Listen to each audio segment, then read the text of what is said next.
Northbound 605 from the 405. Northbound 605 from the 405 coming through Los Alamitos, or you can call it East Long Beach.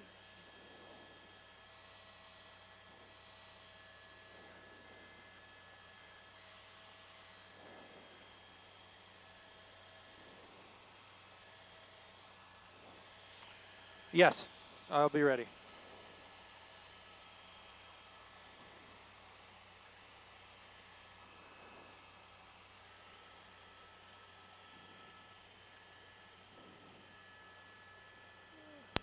Actually, Dave, we're actually still in Orange County. I think Sierra's going to be okay.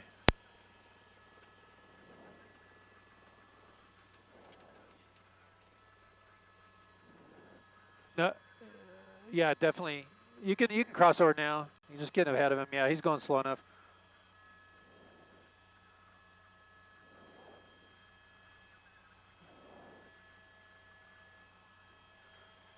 Okay. Okay. Okay. Get on that other side, David.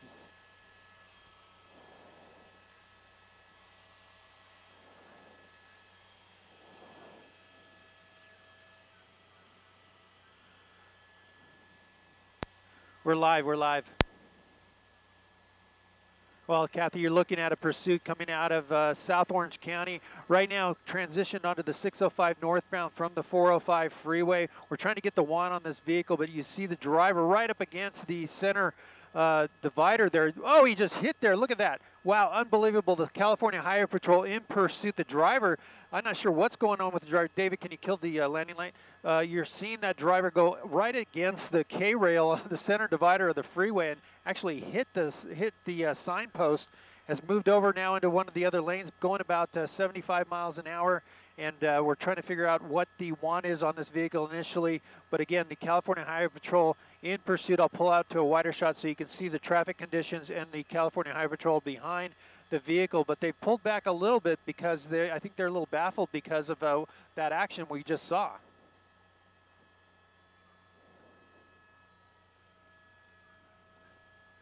Well, it looks like we're getting off in, it's going to be Hawaiian Gardens, actually. I believe this is Carson Street.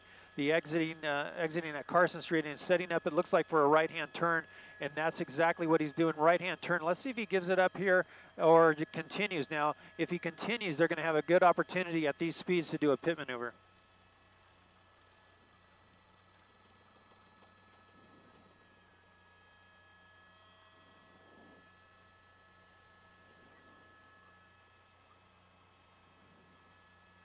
Yeah, so far failure to yield for sure, and I'm looking at the side of the car there to see if there's any damage from that impact on the freeway, but doesn't appear to be too much. He's going to hang a U-turn here, and my pilot David is going to make a U-turn as well as we go back towards the 605 freeway on Carson Street. This is now westbound Carson from, on the way back to the freeway.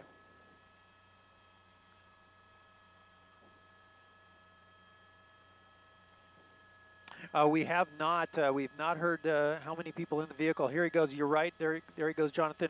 Right back onto the freeway, northbound 605. So he's going to continue northbound, and the next freeway will be the 91. He's going to be moving into, well, he's right now out of Hawaiian Gardens and heading up to Cerritos.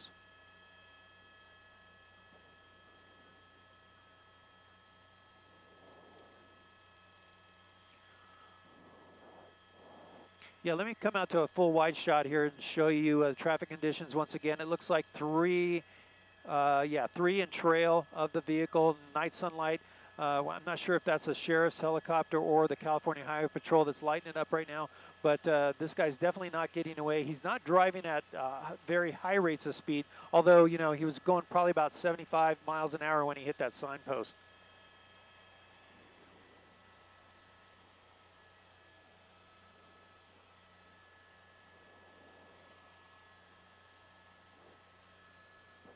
Yeah, that's correct. I would call it light to medium traffic.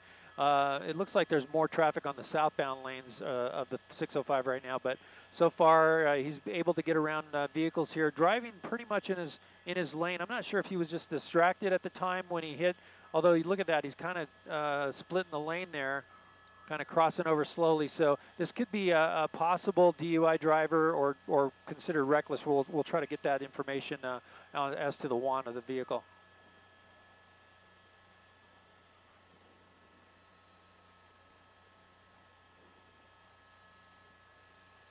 He just did, Kathy. Just as you said that, he's picking up speed. So I'm going to try to get my uh, speedometer going here, and I'll tell you. I'll be able to tell you what the speeds are. About 80, a little over 80 miles an hour right now. So he has picked it up a little bit, and continuing northbound on the 605.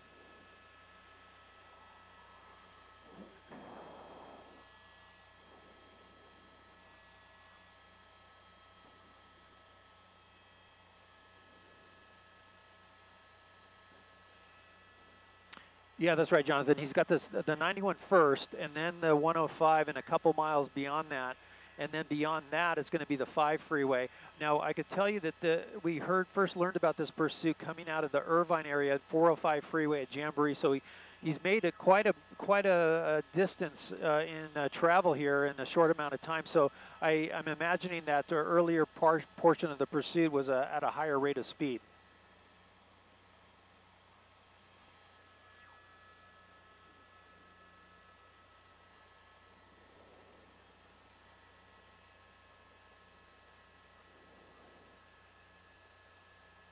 That's right. So he's not getting away that way. And in respects to the freeway, yeah, he's passing a few more cars. We're seeing a few more, and everybody's driving at regular freeway speeds. You see that. So that's a good indicator there as to how fast he's going. Let me bring up the map for you so you'll get a better picture, and you'll see the. You should be seeing the map now. Let me know if you're not. But you're not. Okay. How about now? Are you seeing it now? Okay.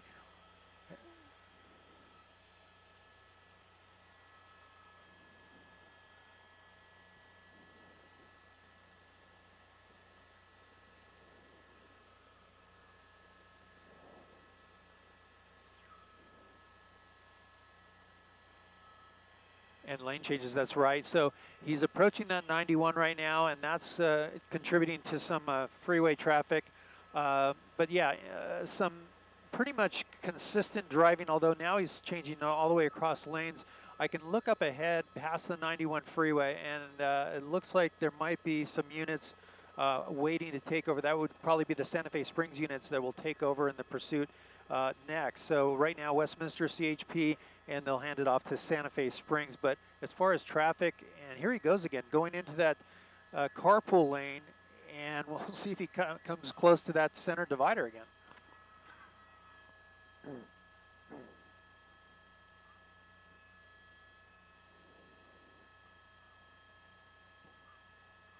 It's really bizarre because I was expecting to see some sort of body damage. I'm just not seeing that right now, or at least some tire damage, and nothing to that respect. But again, this driver continuing now passing the coming up to the 105 freeway now.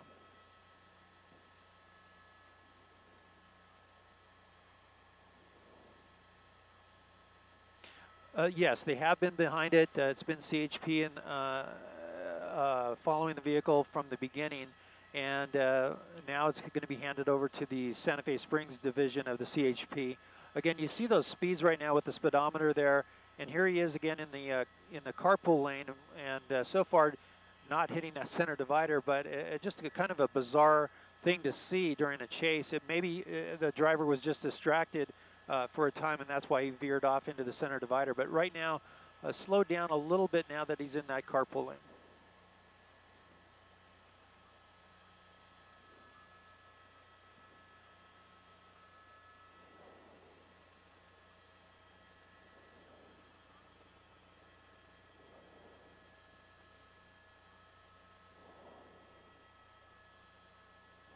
Yeah, for sure. They have all the time in the world and the resources as well. The helicopter overhead and plenty of divisions up ahead for them to hand off the pursuit to the next involved division of the CHP.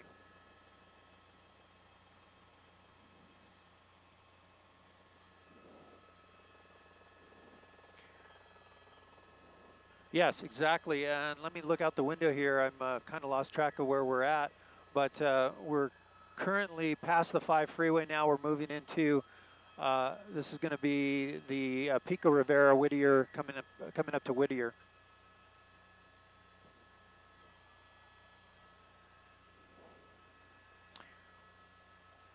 I am. I'm seeing pretty much the same type of traffic, light to medium. No traffic jams or any accidents up ahead. I'm able to look out ahead a couple miles on the freeway, and it's smooth sailing in this direction. And we'll see. The speeds have slowed down. Let me come back in and get you that speed. Slowed down significantly. Well, they're saying 85. It looks a lot slower than that, but they're saying 85, but my speedometer is saying about 60, and that looks more accurate.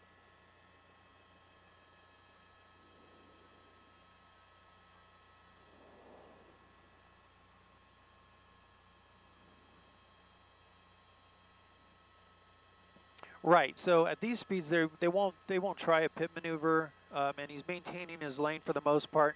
So I think the CHP is content to just stay behind him and ride this out as far as it goes, possibly running out of fuel.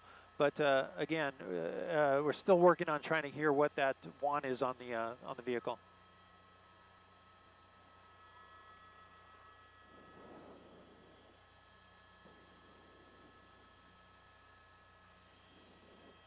It's going to be the 60 freeway first, and then the 10. So right now, to give you an idea, it's passing, I believe, Washington, actually approaching Whittier Boulevard in a couple miles here, and we'll be passing by the Rose Hill Cemetery, and then he'll hit the 60 freeway. So then he'll have options to go east or west on that 60.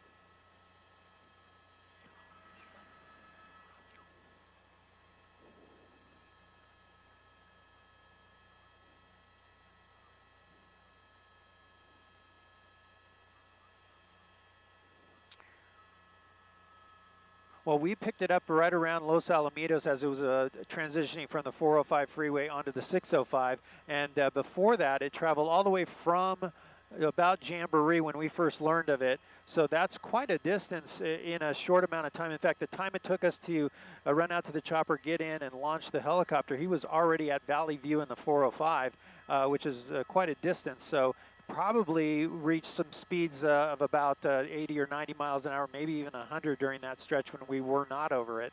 But so far, the highest we've seen is about 85 on the 605 freeway now.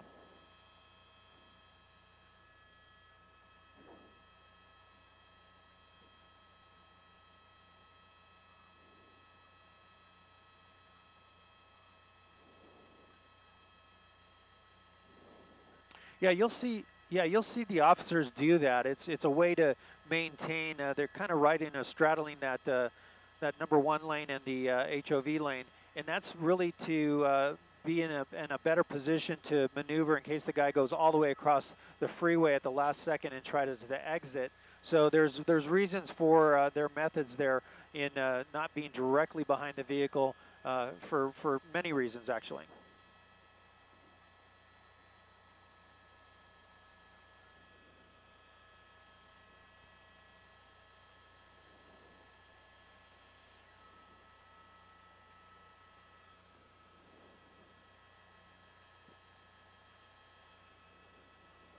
No, we haven't, and it's kind of a peaceful time in the pursuit if there is one, staying in that carpool lane. Really, not any traffic that he's really catching up to, which is a good sign. There is some traffic. It's getting a little bit heavier up towards as we approach the 60 freeway, and I'm trying to listen in here to what the CHP is talking about.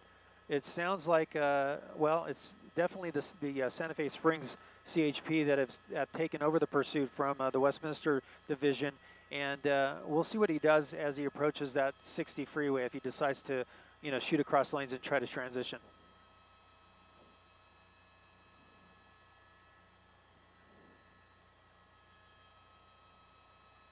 Yeah, I still haven't heard that. Unfortunately, I'm trying to listen in on what they're talking about. But so far, they're basically strategizing as to what possible direction this driver might go.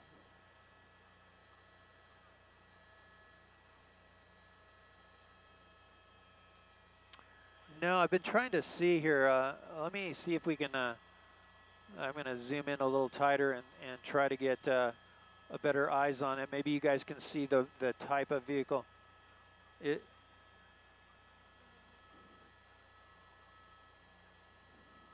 yeah, and that's probably why it took that hit on the freeway earlier. It was able to maintain its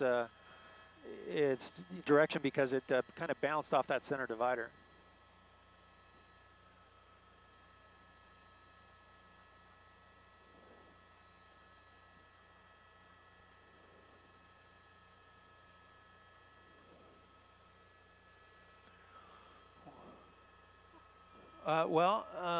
We should have about a couple miles to the 60 freeway. And by the way, we are exclusive on this pursuit right now. I just want to let you know that. We are the only ones over this pursuit from a news perspective. But yeah, the 60 freeway will be next. And from there, if he stays on the 605 here, he'll have the 10 freeway. And then eventually he'll run out of freeway at the 210 freeway.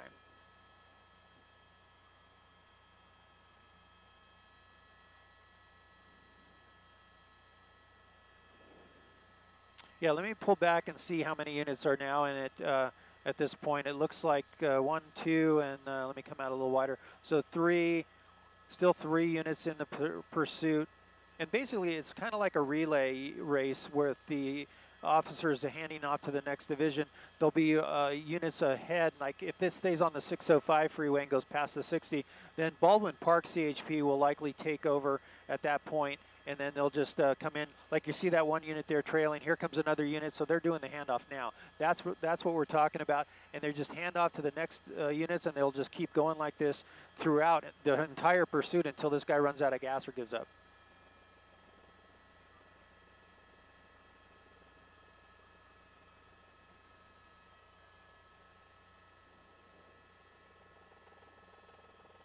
Yeah, exactly. In fact, you know, it's kind of like a mutual aid situation with the helicopters. They'll have let's say the California Highway Patrol's on this pursuit and they start running low on fuel. They'll call for a sheriff's airship or the LAPD airship to come over and assist, and that's how they do the handoff in the air as well. So they'll have continuous coverage over the top of the pursuit at any given time.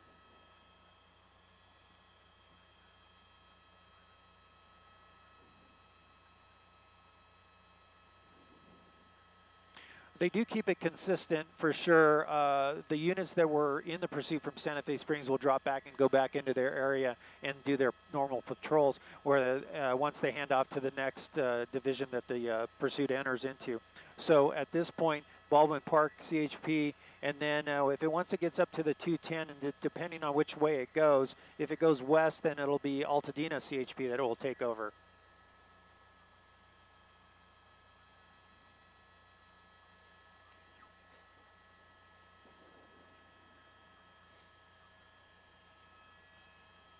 Yeah, exactly. And you know, it's pretty rare for the CHP to drop out and let a pursuit go. They usually stick with it unless it goes into surface streets, and then they'll turn it over to the local police department, whatever area it goes into. But once it's on the freeway systems like this, they will stick with it.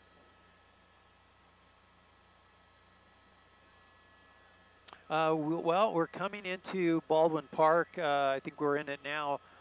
We are northbound 605 freeway at, well, adjacent to the San Gabriel River.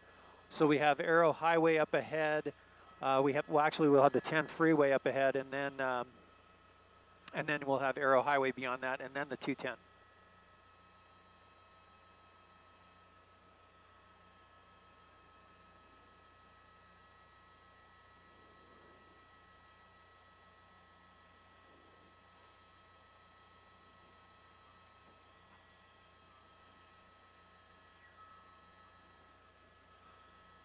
That's right, Kathy and Jonathan. We've seen pursuits where they, you know, the last second they'll pull off the freeway thinking that they're fooling the police behind them, but those units are staggered just for that reason. If that leading unit there is able to not make it the off-ramp, then the last two would be able to get in there and continue the pursuit. So it's a great strategy. It's a great way to pursue a vehicle like this. And now I'm actually hearing for the first time talk about laying out a spike strip. In fact, the 605 is a good freeway for that. It's dark. Officers can hide in different areas and get that spike strip out in lanes, especially like under bridges like that. That would be a good spot for a spike strip. So we might see that up ahead during this pursuit at some point.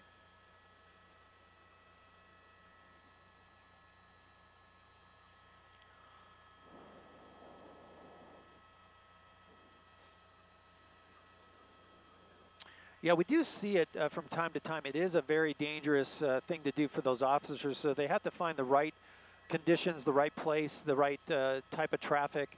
You know, it is a dangerous thing because they have to get out there in that lane and throw it out there, get it in position, and then, you know, not get hit by the driver. So it depends on just the conditions and the type of freeway or the number of lanes even. And in this case, they could even do a spike strip from the opposite side of the freeway, jump over that center divider, get it out there and jump back and be in relative safety on the other side of the freeway. I've seen that happen as well. So we'll see what they plan on doing.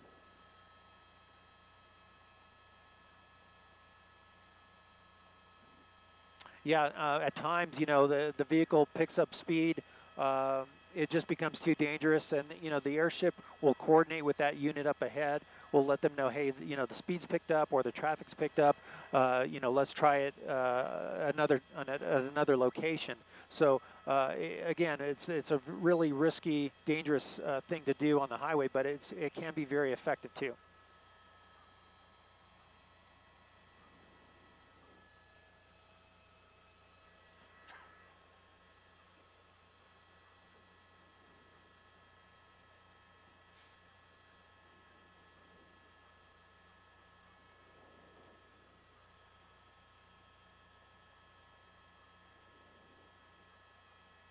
Yeah, well, a lot of times we'll see the driver see it at the last second. That's why the 605 freeway is actually a good one. See how dark it is when that night sign comes off.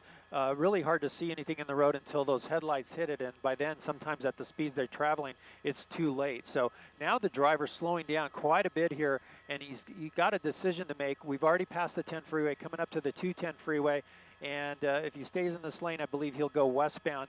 But he's slowed down, looks like about 40 miles an hour right now. And look at this, he's drifting across lanes. We'll see, he's trying to make up his mind here. I think that's what he's doing. He slowed down to make up his mind. Yeah.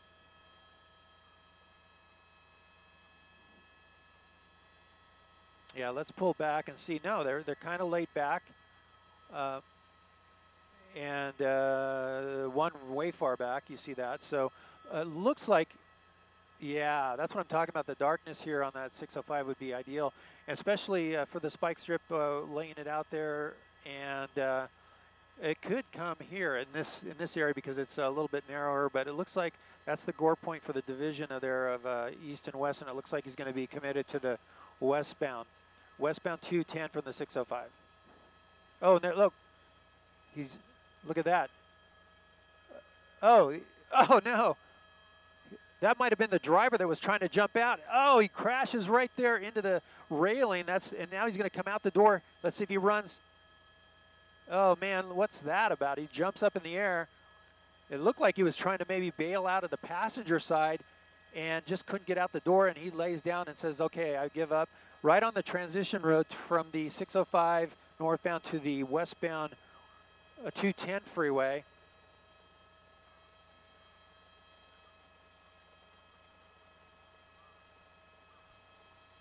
It sure did. I saw the door open on the passenger side, and I thought maybe there's someone else in there trying to jump out. It could be that there's someone else in there, but the driver here, I think that's what happened. I think he tried to sneak out of the passenger side there. Looks like he's okay, and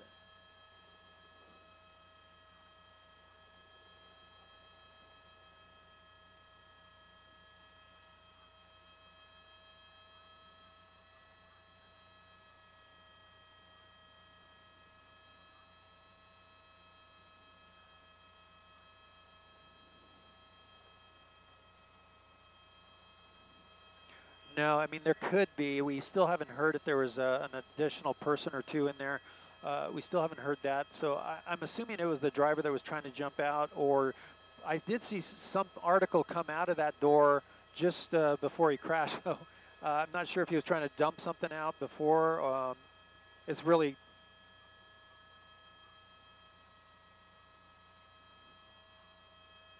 yeah, it's a first for me to see something like that, a driver trying to bail out of the passenger side.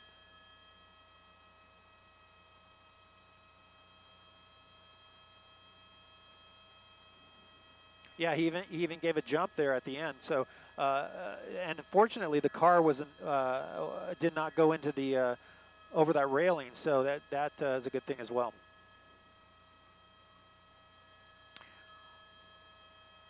We're right at the just before getting on, or actually that's the transition road to the westbound 210 freeway from the 605. So you would call this Irwindale or Duarte.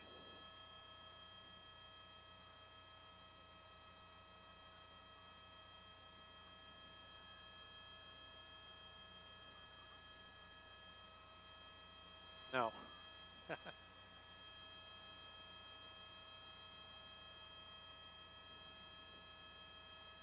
Good job, you guys. Okay, they're going to make an approach on the car.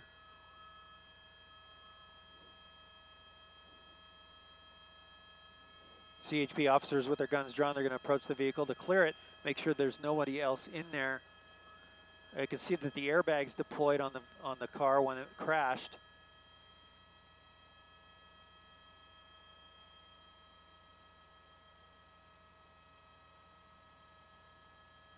Checking the airbags there, and it looks like it's empty. They're going to go to unlock the door. It looks like, and check the back and also the trunk.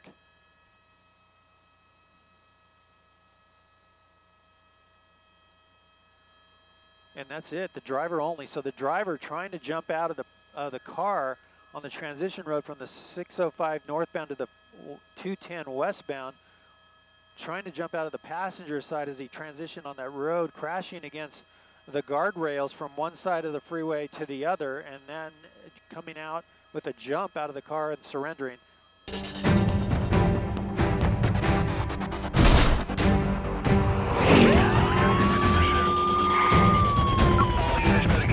To watch more heart-stopping car chases happening across Southern California, subscribe here. Thanks for watching.